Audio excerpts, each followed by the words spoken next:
Start it over.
Camp here. You think? Yeah, there looks like some open spots.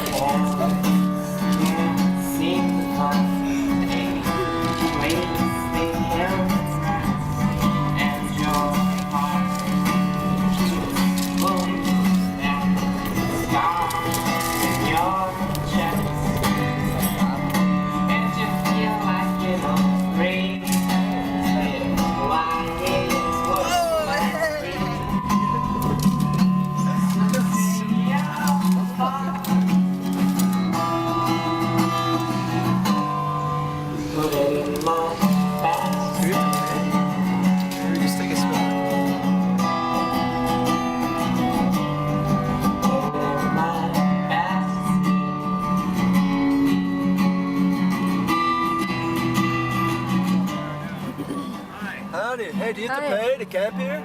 You have to pay to camp here yet. How much is it? $29.50. $29.50? Right. Cool. Do you have free some hot showers and free Wi-Fi. Cool. Wow. Do you have some vacancies? Do I have what? Some vacancies? Yeah, Some I have open some lots? vacancies, yeah. Cool. Yeah. Yeah, you guys want to stay here? Okay. How many people do you have? We have 4. 4? Okay, well it's $3 extra for each extra person. We shouldn't have fed those birds. What would need to happen to you for you to want to forget everything? And wake up the next morning and So know something nothing. would happen to me, like a small thing or a big thing, Or a big that would thing. make me want to forget my whole life. You'd have to make me forget even more than less what I remember. Probably. I don't think anything could happen to me where I would want to forget.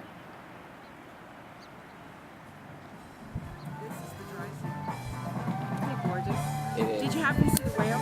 Yes. Oh, you did? Yeah. We didn't get a chance. Yeah. Yeah. No explanation. Did they ever find out if he is sick or not? It's a she.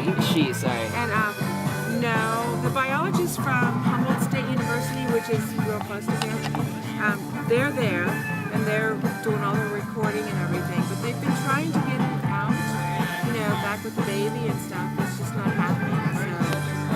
So, the thing is, there's algae in the river. It's not in the ocean, so it's picking up that algae. And it's turning green. Oh, yeah. And that's not good.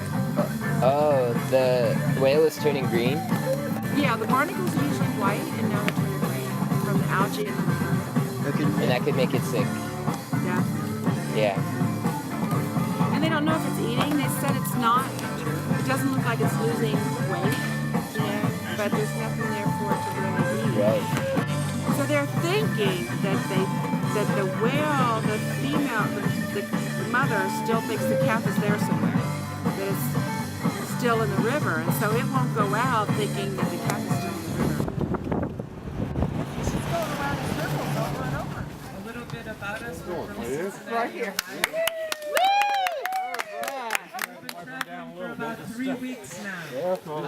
This is Okay, thank you. Southwest California, and tomorrow we're going to head to Portland and then all the way to Seattle. So we've been stopping and playing music for all of the people. And having an amazing time.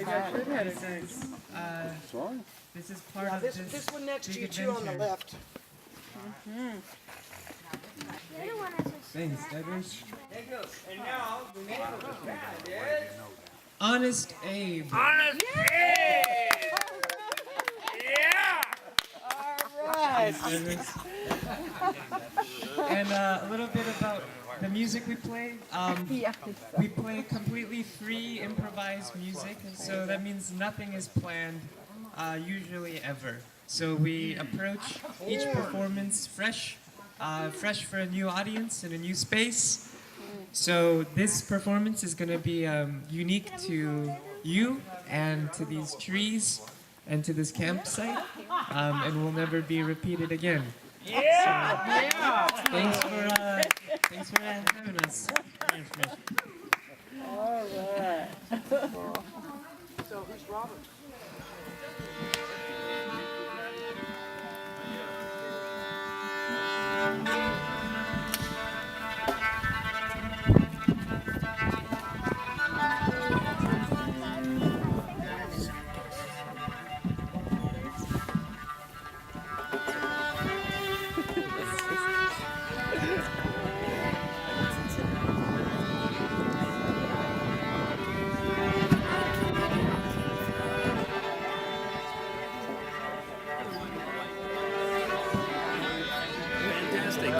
How long have you been playing the violin? I've been playing for almost 12 years. And do you love it?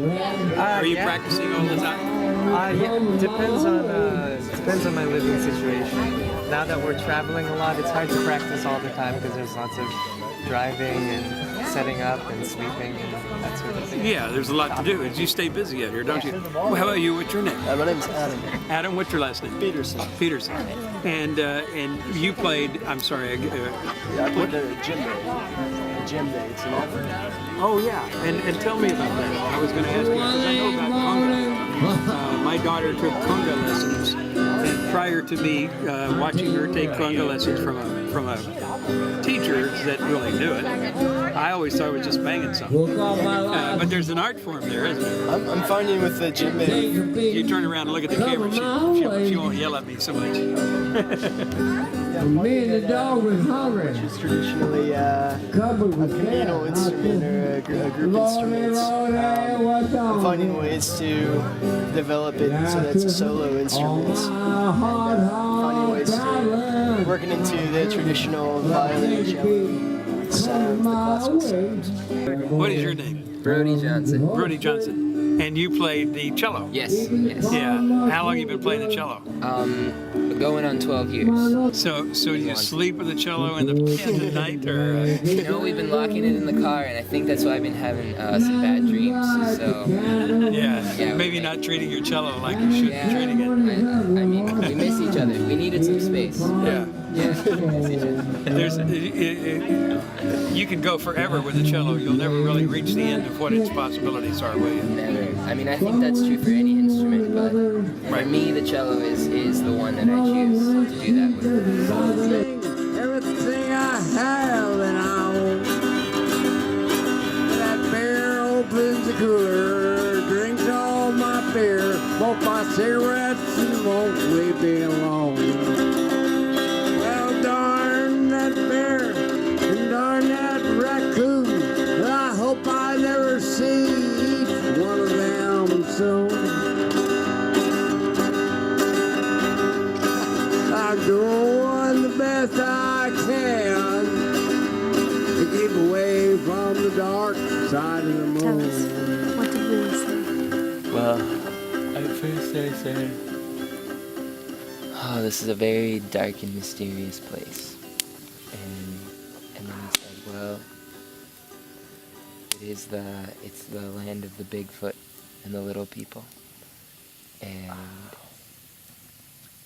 said, yeah. And he said, yeah. And I said, so you've seen Bigfoot? And he said, quite a few times. And he told me this story about this time when he looked out his window in his house and there were 3 Bigfoots in his yard. And they were teenagers. One of them was maybe one of them was young, it was 9 years old, and then one was about 14, and then one was 19, he said. a boy and 2 girls, and he said they're very tall and broad in the shoulders and very slender hips, and they have long quads, much longer than the lower parts of their legs, which makes them able to cover a lot of ground really quickly if they want to. We're on our way out. Well, thank you. Here's our CD. All right. And you got Native American art on it. This is from, well, that's your art, isn't it? Yeah. It looks like awful Native American art to me. Yeah, that's cool. Looks pretty good. That's good. Well, cool. Thank you so much. Yeah, very good. Thank you. Nice to see you. Thank you, both. Douglas. Very nice people. I'm glad you came by. Yeah. All right. Next time.